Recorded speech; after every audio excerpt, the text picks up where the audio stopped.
오늘 뉴스 브리핑 간단하게 전해드리겠습니다. 오늘은 톨스토이의 명언으로 시작하고자 합니다. 죄를 저지르는 것은 인간의 일이며 죄를 정당화하려는 것은 악마의 일입니다. 러시아 문학사에서 가장 위대한 예술가는 아닐지라도 가장 거대한 인간이라는 표현에 걸맞게 톨스토이는 생전에 당대의 누구보다도 더 영향력 있고 존경받는 인물이었습니다. 그는 인간의 삶과 가치 그리고 행복이라는 주제로 항상 고민하던 철학자이기도 했습니다. 그가 지닌 철학적 가치관에서도 인간이 저지르는 범죄는 인간의 것이라는 의미를 부여합니다.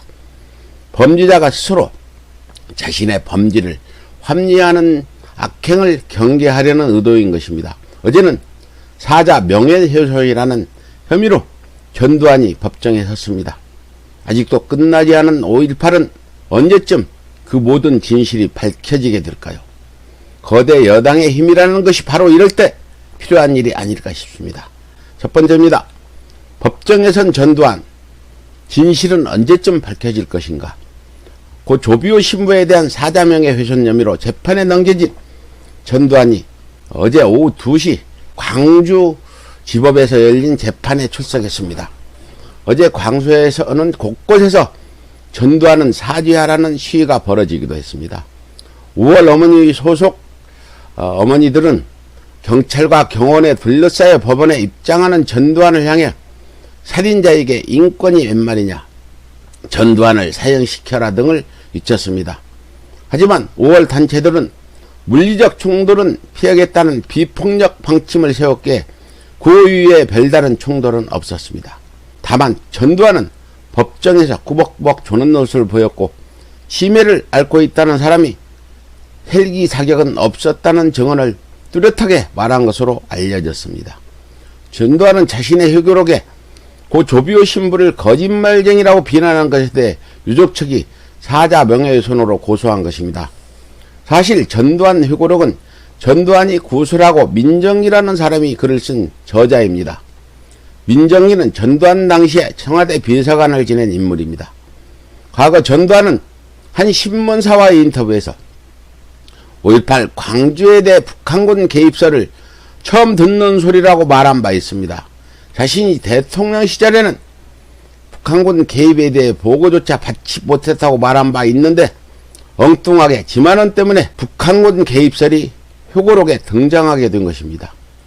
김영삼 정부 시절 역사 바로 세우기라는 이름으로 진행됐던 5.18의 단죄가 흐지부지 되면서 전두환은 사면되고 진실은 가려지게 된 것입니다. 발포 명령자와 헬기 사격 진실은 밝혀지지 않았습니다만 숨긴다고 끝까지 숨겨질 거라 믿는 사람은 없습니다. 하루빨리 진실이 밝혀지고 전두환이 다시 감옥으로 가는 그날을 기대해 봅니다. 두 번째입니다. 윤석열 검찰 20명 더 수사, 조국 추미애도 울산시장 선거 개입 사건 처리 대상이다. 청와대 울산시장 선거 개입 사건을 수사온 윤석열 검찰이 4.15 총선이 마무리됨에 따라 기소되지 않은 피의자들을 재소환하는 등 수사에 재시동을 걸고 있다는 소식입니다.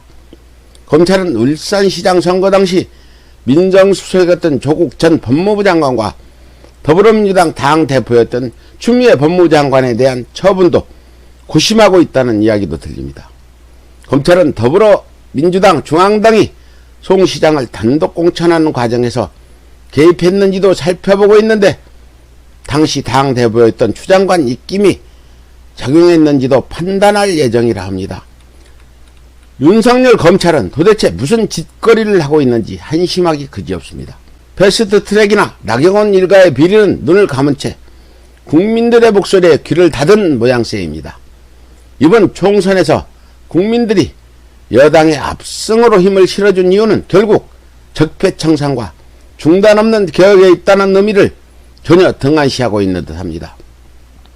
조국 전 장관 가족을 탈탈 털어서 겨우 말 같지 않은 표창장 위조로 기소를 하더니 이제는 울산시장 선거 개입을 빌미로 끊임없이 자신들의 힘을 과시하고 있습니다. 21대 국회가 개헌되면 공수처위로 수사 대상으로 즉시 윤석열을 처단해야 할 것입니다. 세 번째입니다. 4.27 남북 정상회담 기념 동해 북부선 복원 기념식.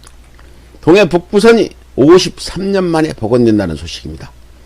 남북 경제협력의 기반이 될 것으로 큰 기대를 보고 있다는 소식입니다. 동해 북부선은 강릉에서 강원도 고성군 제진역을 잇는 종단철도로 1967년 노선이 폐지된 후 현재까지 단절된 상태였다고 합니다. 4.27 판문점 선언 2주년을 계기로 동해 북부선 강릉 제진 구간이 53년 만에 복원되는 셈입니다. 동해 북부선은 지난 23일 열린 남북교류협력 추진협의 남북협력사업으로 인정된 바 있습니다. 통일을 위한 길을 한 걸음 한 걸음의 발길이 무척 소중하게 느껴지는 상황입니다. 남북철도 연결도 진행해야 하며 개성공단도 재가동해야 하고 금강산 관광도 개시해야 합니다. 통일의 물꼬를 트기 위해 꾸준히 나아가길 바랍니다. 네 번째입니다. 코로나19 31번 환자 67일 만에 퇴원. 3천만 원 넘는 치료비는 어떻게 하나. 코로나19 대구 첫 확진자이자 국내 31번째 환자가 퇴원했다는 소식입니다. 지난 2월 17일 입원한 지 67일 만에 국내 최장기 입원 치료 사례입니다.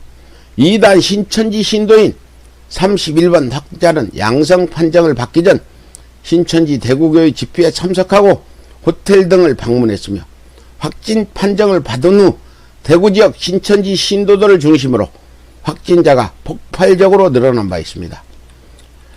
31번 확진자가 발생하기 전 코로나19 확진자 증가 추이가 며칠간의 제로의 상태였지만 해당 환자를 계기로 결국 우리나라가 코로나 위험 국가로 낙인 찍힌 바 있습니다. 정부는 신천지에 대한 처벌과 구상권 청구를 긍정적으로 검토하겠다고 말한 바 있습니다. 신천지 때문에 폭발적으로 증가한 코로나19 비용에 대해서는 반드시 신천지가 납부할 수 있도록 조치를 취하시기 바랍니다. 마지막입니다. 자가격리 위반한 외국인 경찰의 고발 조치.